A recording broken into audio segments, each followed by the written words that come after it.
Assalamualaikum warahmatullahi wabarakatuh. Sobat Misteri Sunyi Mencekam. Untuk edisi cerita misteri kali ini, ada sebuah cerita misteri tentang keponakan yang disantet hingga meninggal oleh omnya sendiri karena terbakar oleh api cemburu. Dan bagaimanakah kisah selengkapnya? Langsung saja kita simak sebuah cerita misteri yang berjudul Kusantet Saudara Sepupu Hingga Meninggal Karena Terbakar Api Cemburu. Demi melihat saudara sepupuku menggumuli istri, aku langsung kalap. Bahkan aku tega membuat perutnya buncit, hingga akhirnya dia mati. Api cemburu memang telah membakar seluruh sel darah dan perasaanku, tapi aku sulit menerima jika dikatakan kecemburuanku itu tak lebih sebuah cemburu buta. Sebab dengan mata kepalaku sendiri, aku melihat Melati, istriku, digumuli oleh laki-laki lain. Awalnya, aku memang tak pernah percaya bahwa Joe, saudara sepupuku yang telah senasib seperjuangan merantau di negeri jiran Malaysia itu, akan mengkhianatiku. Bahkan isu-isu yang berhembus di tempat kami bekerja yang menyatakan Joe berselingkuh dengan Melati, kuanggap sebuah fitnah yang amat keji. Joe terlalu baik padaku. Wajar jika sebagian penghasilanku sebagai buruh bangunan di perantauan selalu kukirim ke Melati lewat dia. Joe lah yang kupercaya untuk hilir mudik ke kampung halaman, mengantar nafkah untuk anak istriku itu. Terlebih, Tole anak kami satu-satunya sudah mulai masuk ke bangku SLTP di kampung. Iya, semua seolah memacu semangatku untuk bekerja lebih keras lagi, mengumpulkan ringgit di negeri jiran. Hari-hari indah bersama Melati selalu mengusik mimpi-mimpiku.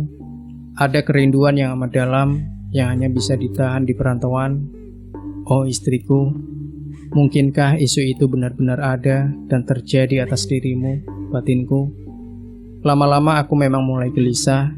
Terlebih Parto yang juga teman sekerjaku tadi siang sempat menasihatiku, memang sebaiknya kamu cepat pulang kampung, Yan. Itu pun kalau kamu tidak ingin rumah tanggamu hancur, ucap Parto pelan sembari mengelus-elus pundakku. Apa maksudmu berkata seperti itu toh? Tukasku kaget. Lama Parto terdiam, seolah ingin menata kalimat selanjutnya yang dirasa cukup pantas untukku. Begini, lanjut Parto. Kamu harus hati-hati sama Joe.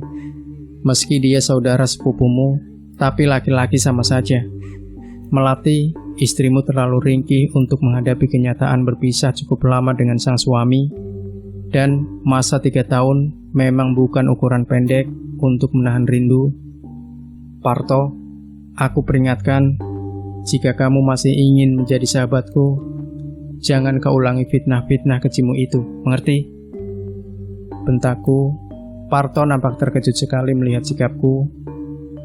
Tahukah kamu, Joe itu bukan orang lain. Pantas istrimu di kampung minta cerai gara-gara omonganmu yang tajam seperti itu. Geramku sambil langsung mencengkeram kerah baju Parto. Kontan, Parto pucat pasi menerima kemarahanku. Dia pun minta ampun sebelum mengeloyor pergi. Tapi, diam-diam aku tak mampu membohongi hatiku. Ada bara dalam jiwa atau isu-isu yang beredar di tempat kerjaku itu. Aku tidak tenang. Malah tadi pagi, ibu jariku terkena pukulan palu yang kuayun sendiri. Terlebih, baru kemarin lusa, Joe kusuruh mudik mengantar jatah gaji buat Melati. Duh Gusti Allah, rasanya ingin malam ini juga kuseberangi Selat Malaka yang ada di kejauhan sana. Akhirnya secara diam-diam aku mudik. Tekadku telah bulat, ingin membuktikan isu gila yang sempat berhembus ke Malaysia itu. Terpaksa aku naik pesawat terbang untuk mempercepat waktu. Tapi tak ayal, memasuki terminal terakhir di kotaku tetap menjelang dini hari. Padahal aku memperkirakan selepas maghrib sudah tiba di rumah. Entah dorongan dari mana, aku ingin menuju kampung halaman malam itu juga dengan sebuah ojek. Tapi kira-kira 1 kilometer menjelang rumahku, ojek berhenti. Aku melingkar menembus kebun singkong di belakang rumah dan dengan mengendap-endap menyusup tepat di luar kamar Melati istriku. Untunglah kamar Melati masih separuh papan hingga aku bisa mengintip lewat celah-celah sirap itu. Ternyata Melati belum lelap. Dadaku berdegup kencang melihat tubuh istriku yang sintal itu menelentang di atas ranjang. Ia menerawang ke langit-langit kamar. sambil sesekali mengelola nafas panjang. Ya, mungkin sedang memikirkan aku, merindukan aku mungkin. Tole anakku tidak tampak di sampingnya, barangkali sedang menginap di rumah neneknya, sebagaimana kebiasaan Tole sejak kecil. Malam terus bergulir dan merambat ke dini hari. Melati bangkit dari pembaringan keluar kamar, masuk lagi dan duduk di depan cermin. Dan Masya Allah, dia bersolek di depan cermin, bahkan melepas sidi dan branya. Tak ayal, nafasku memburu melihat dua bukit yang ranum dan padat itu. Setelah itu ia keluar lagi, dan, ya Tuhan, balik lagi ke kamarnya, dan menuntun seorang laki-laki. Nyaris aku tak mampu menahan diri, tapi aku masih ingin bukti. Kakiku menggigil seketika, dan seluruh persendianku seperti copot begitu menyaksikan laki-laki itu langsung menciumi wajah istriku. Laki-laki itu adalah Joe, adik sepupuku sendiri, yang kemarin lusa kusuruh mengantarkan penghasilanku untuk melatih. Dengan penuh nafsu, Joe menciumi wajah, bibir, leher, dan ujung-ujung bukit di dada istriku. Karuan saja Melati menggeliat tak tahan diperlakukan seperti itu, dan langsung melepas daster transparan yang ia kenakan malam itu. Degup jantungku kian terpacu. Aku hampir pingsan menyaksikan tubuh istriku direbahkan di atas kasur, seraya membuka kedua kakinya. Dengan profesional, Joe memanggul kaki-kaki Melati yang mulus dan jenjang itu, dan seterusnya. Aku tak mau menceritakannya di sini. Aku spontan melompat pintu depan rumahku. Dengan bara emosi yang tumpah, ku terjang pintu dan jebol seketika. Kedua insan yang tengah bergumul di kamar itu terkesiap. Joe sedianya mau lari karena panik, tapi dengan kalap ku hantam dadanya yang bidang dengan tinjuku.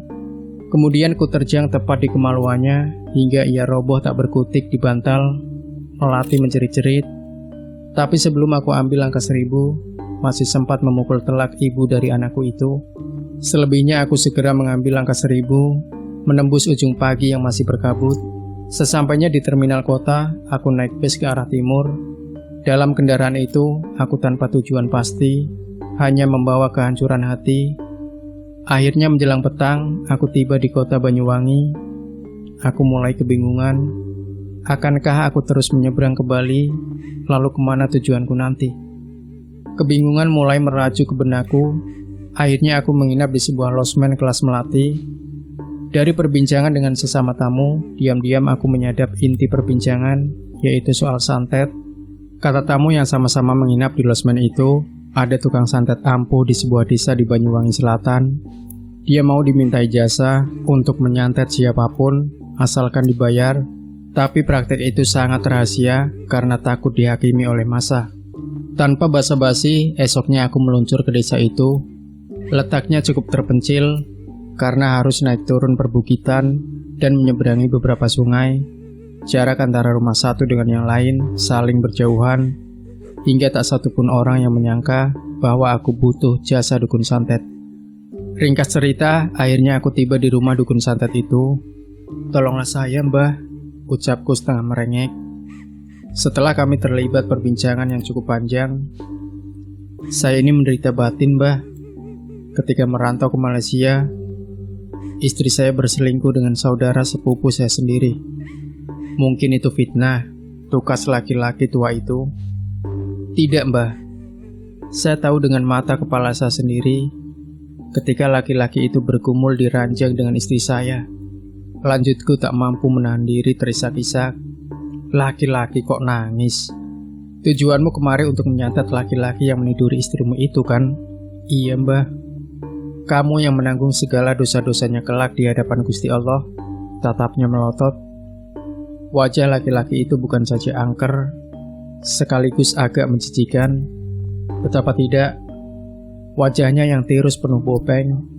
Mungkin dulu bekas terkena cacar air, pikirku. Rambutnya gondrong sebahu, dan dengan jenggot panjang yang jarang-jarang, mengingatkanku pada seekor kambing jantan.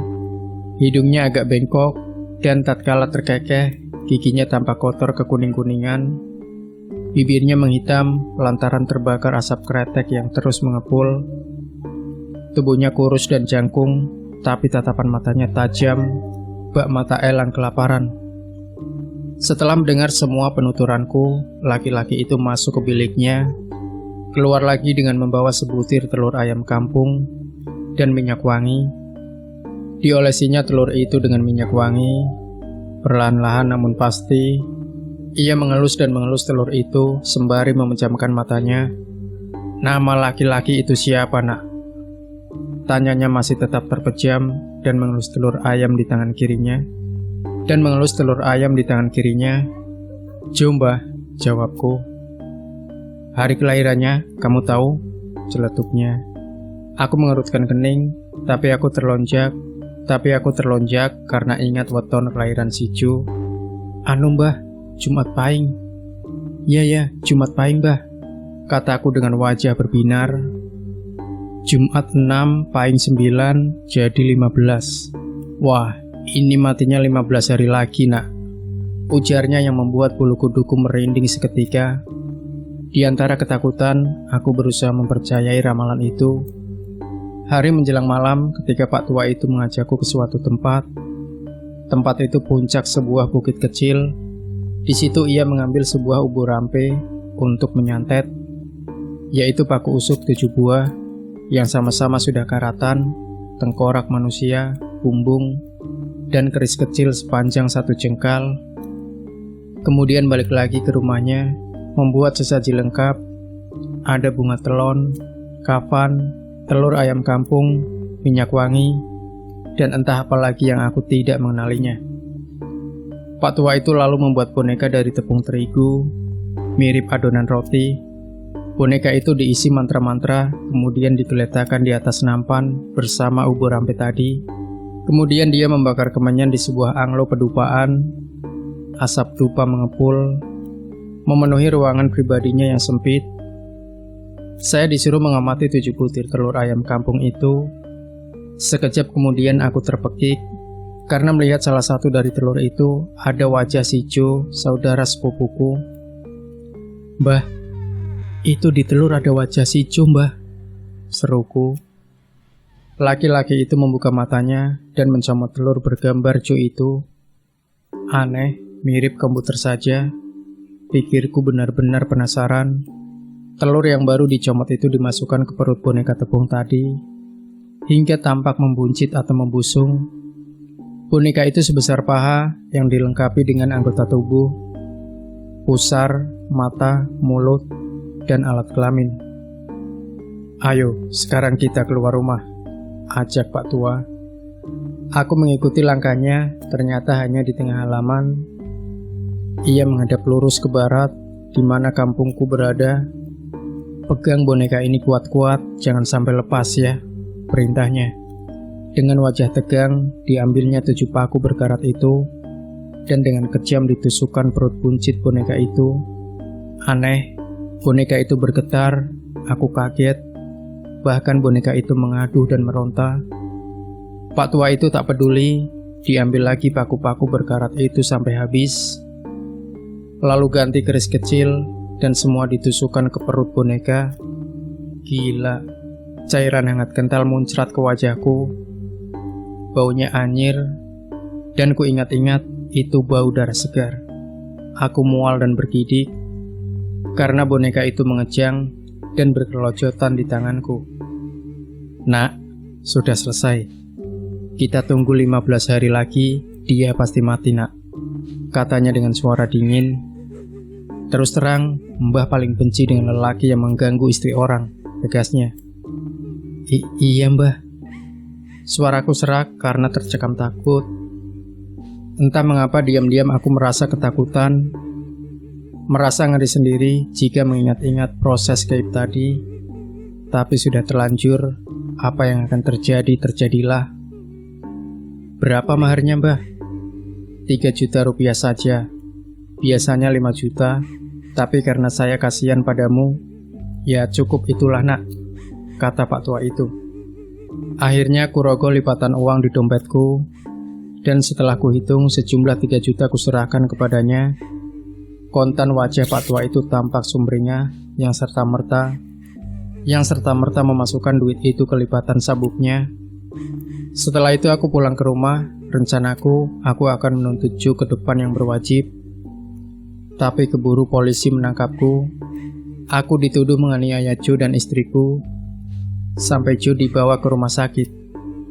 Aneh, saat kulihat perut Joe buncit, dia hanya mampu mengerang-erang di ranjang rumah sakit.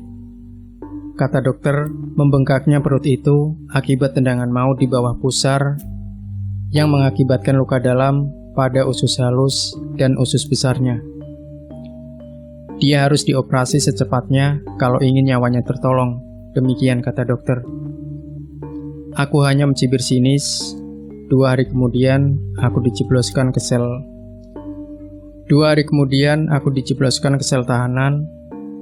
Dalam proses peradilan, pihak penegak hukum mengalami kesulitan karena Joe meninggal setelah 15 hari dirawat di rumah sakit. Tapi atas kesaksian istriku, aku dijebloskan ke bui selama 7 tahun. Cuma satu yang meringankanku, tak pernah dihukum dan menyesal telah menganiaya saudara sepupuku itu.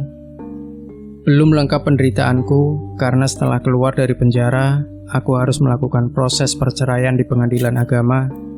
Ya Tuhanku, masih adakah pintu taubat terbuka untukku? Hanya itu yang bisa kuucapkan setiap kali aku sholat. Tole anakku pun rupanya juga membenciku.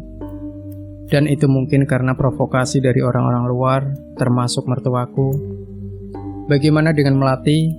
Dia pernah menemuiku dan mengatakan sebenarnya. Bagaimana dengan Melati? Dia pernah menemuiku dan mengatakan sebenarnya dia masih mencintaiku. Dia ingin kembali padaku. Mungkinkah? Hatiku yang paling dalam mengatakan, maaf, hal itu tidak mungkin lagi Melati. Maafkan aku. Cintaku telah terkubur bersama dendamku. Kini kupasrahkan hidup dan matiku hanya kepada Tuhan. Kisah mistis ini dituturkan oleh Ian. Demikian Sobat Misteri Sunyi Mencekam. Jangan lupa berikan komentar Anda, like, share video ini, subscribe channel Sunyi Mencekam, dan nantikan kembali cerita-cerita misteri terbaru dari kami. Wassalamualaikum warahmatullahi wabarakatuh.